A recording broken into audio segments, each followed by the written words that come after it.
you all to a true rock star. Tish Cervolo is a musician and founder of Daisy Rock Guitars.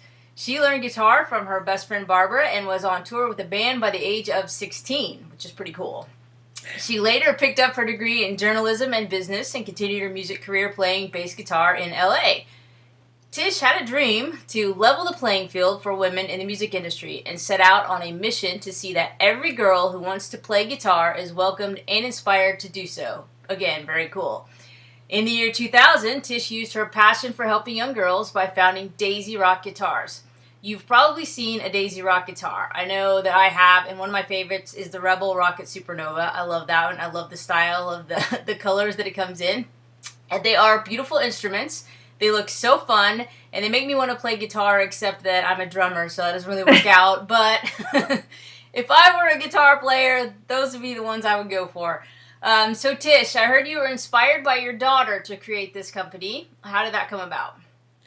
Well, as we were talking about, I played in a lot of bands in Los Angeles in the early 80s, and there was really no girls that played in bands. There was girls in the Go-Go's and the girls in the Bangles, Yep. and a couple of bands that never got to be famous, and I was in one of those bands.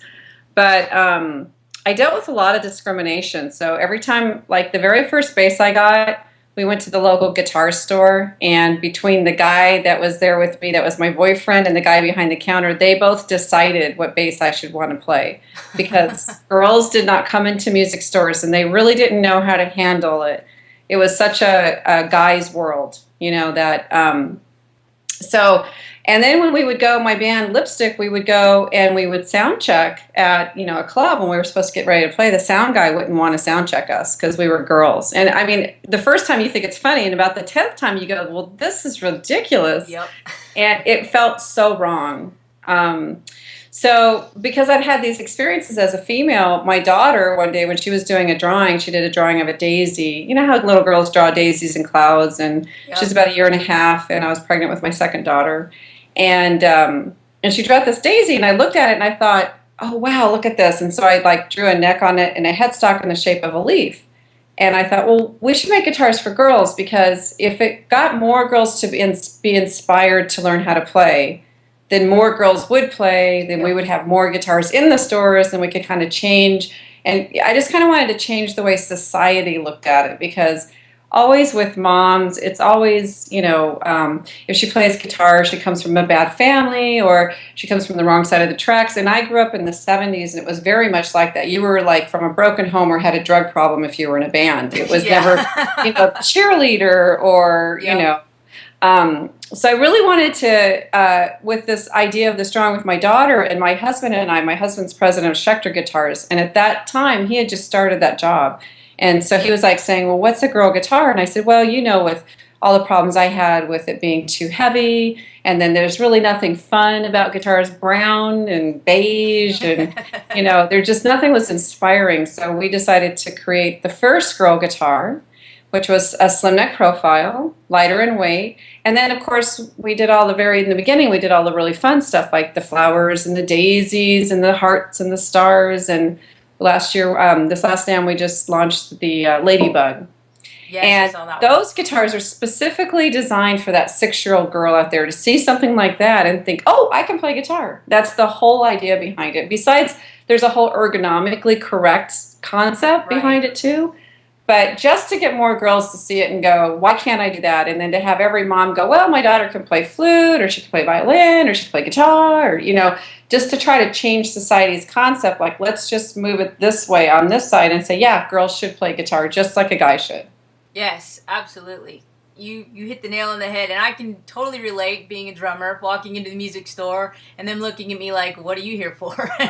And I'm like, well, I could buy a lot of stuff in here if you'd let me, but yeah, I've been there, I've done that. Okay, so we talked about some of the designs that you had. You mentioned the Ladybug that's new, and before that, the heart, and I remember, was there a Hello Kitty one, or something like that? No, we didn't do the Hello Kitty Fender. It was kind of funny. After I started my company, no one had, my very first NAMM, I was a division of Schecter, so I had like this little 3 by 3 foot space. And everybody came by and saw like these 6 guitars I had brought, and they all thought, every guy walked by and said, no, no one cares, no one's going to buy these. And then every girl or female that came by my booth said, oh my God, this is like the cutest thing ever. Yep. And then they would drag the guy back to the booth, and no, all the guys in the industry totally thought it wasn't going to work. And the only people that really believed in what I was doing was my husband. And so then the next year I went back to NAMM, and Fender Guitars had the Hello Kitty guitar. And, all of a sudden in 3 years, everybody had a pink guitar in every booth you went into. So it had like this great impact. And everybody would be like, oh, aren't you really jealous? And I'd be like, no, because this is the whole idea behind what I did, was to get more girls to learn how to play. And so all of these people, by addressing the female market, now are starting to do that. That's awesome. That's a fabulous attitude to have. And wow, when people copy you, of course, they say that's the best form of flattery. So I can't complain there. Do you have a favorite of all the guitars? Do you have a favorite one? Well, I'm a bass player, so the Rock Candy bass is my bass that I like to play. And I would say, as far as playing, it's my favorite. But I mean, I always go back to the Daisy just because it launched this whole concept. My daughter did the drawing. My husband and I made the first guitar. Our very first guitar we made hangs at the NAMM Museum. I had gotten Courtney Love to sign it at the Rock a Girl Conference. And when I was inducted into the museum in 2006, they hung that guitar up. And that's a real big honor, to think your daughter does a drawing one day, and then it has this huge impact on society. And there's so many girls out there now that play music that never would have thought of it before that. Yeah, yeah. Well, you've had some really incredible musicians pick up Daisy Rock for their main instrument. Short list, I'll read here: Joan Jett, Avril Lavigne, Heart, which, by the way, I saw Heart at Lilith Fair a couple years ago. Wow. Right. Ladies rock. Do you have any stories or special moments about seeing your guitars live on stage in a performance somewhere? Well, the big one for me is Wanda Jackson, because Wanda is the queen of rockabilly, and I think it really hit me home when she got inducted into the Rock and Roll Hall of Fame, and I was invited to go, and she was inducted along with Jeff Beck, and it was an honor because she played the guitar. She had stopped playing guitar for 20 years. And then when I started my company, she was the first artist I signed. Wow. And she found me and she said, I haven't played guitar in 20 years and I loved playing guitar, and your guitars make me able to play again because they're so much smaller than the typical guitars I'd been playing. And so at the induction, she played the Daisy Rock, and I have cried so hard. I cried so hard. Because, you think, here you've had this impact on all these girls that are 9, 10, 11, and 12, but at the same time, here's a 74-year-old woman that played guitar with Elvis Presley and found it just so hard to do because of the way guitars were constructed that it changed her life, too. And how much of a bigger compliment is that for something that we've created? Right. There's moments, too. Lisa Loeb has been a big supporter from day one. And that's always really special to me. Getting asked to do the Bangles signature model with Vicki and the girls, and sitting down with them and going, okay, they've never done a signature model with any guitar company their entire career, and they were so impressed with Daisy Rock that they wanted to make sure they did it with Daisy Rock. So, I mean, those are moments, professional moments, where you go, I never could have dreamed. This is not, I never went into this, like, I've had people ask me, like, what was your marketing plan, and how did you decide you're going to be successful? And I think, all we did was did a drawing, and then just like as soon as I got samples made and I showed my friends, everybody started going, oh my gosh, this is like the coolest thing. And I'd be like, well, yeah, it's kind of cool, but everybody like, no, this is like the coolest thing. And I think, okay. Yeah. So I never could have dreamed this. I've had a similar experience with Girls Can't What. It wasn't something I planned out and marketed or attempted to, make big or anything like that. I started doing it and people started talking about it and coming to me and, oh, I love this. My daughters love this. And it just, kind of snowballed from there. So totally gets you on that level. Right? Yeah. Right. Well, you picked up some pretty cool recognition in your lifetime. You were Guitar Goddess Magazine's Trailblazer Award winner, and recently the Vision Award at the NAMM show in January.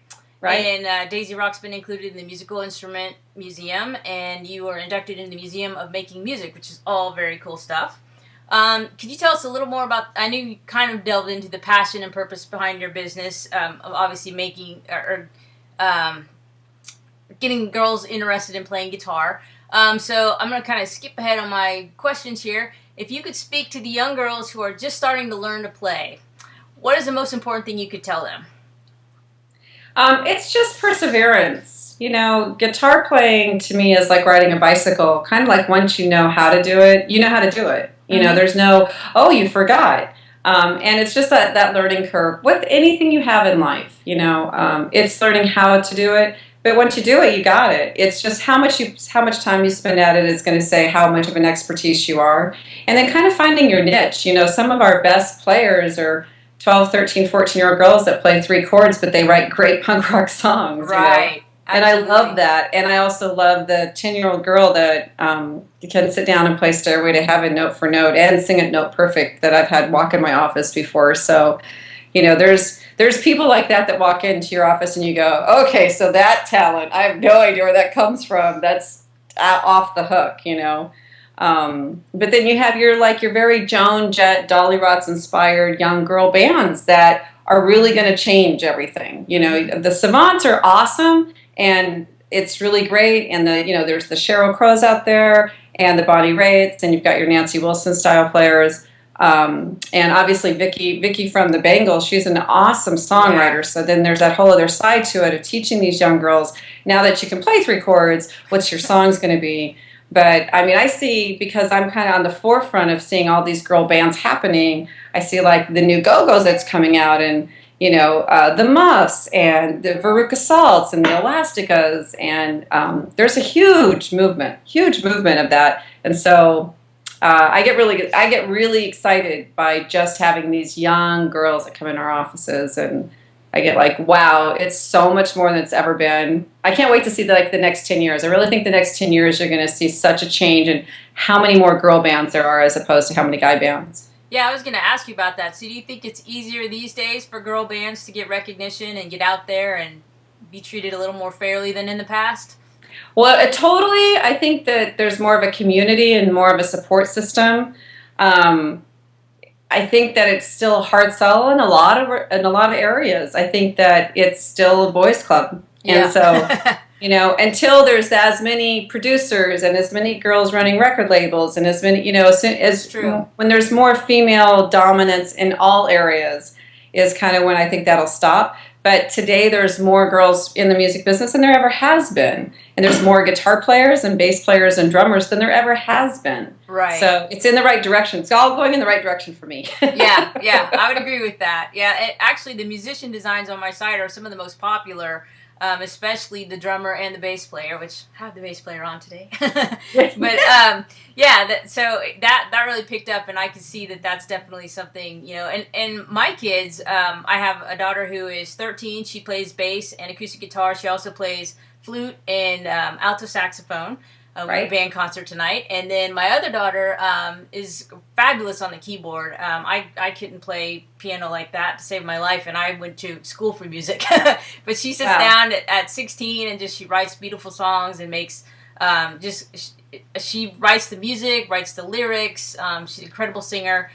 She also played percussion in band, and so she can play a little bit on the drums. So they're kind of picking up and taking where I've left off. Still play drums in a band, but it's good to see them moving up. And my youngest daughter is getting ready to. We're done with sports, so she's gonna go back into taking her music lessons this summer, and I'm really excited about that because she enjoys that. And we're all about that. And her friends are all into that too. They play on the worship teams at churches, and it's just amazing. When I was younger and I wanted to play drums, my father was a musician, so I wanted to play drums, and my parents supported me in that, and that was all cool. But a lot of my friends were just like, they played in the school band and that was it. They didn't really want to do anything outside of that. I didn't know anybody really locally that was in a band or trying to be in a band or play or anything like that. I had my dad who played Chet Atkins style guitar in the basement all the time, but I didn't really have any influences like that. And now my kids, they see me every week practicing with my band in the family room, and You know, so they're growing up with that environment, and their friends are seeing that through me and through some other friends of mine who are in different bands. So I think it's a lot more prevalent than it was when I was growing up, which is probably not too far from when you were growing up. So, right. Yeah. So cool. Well, thank you, Tish, for your time and your talent and for bringing the amazing Daisy Rock guitars into the world. You're welcome. Yes, you are a fabulous soul. We appreciate you being here today. Oh, thank you. That's very, very sweet. Thank you. Thanks.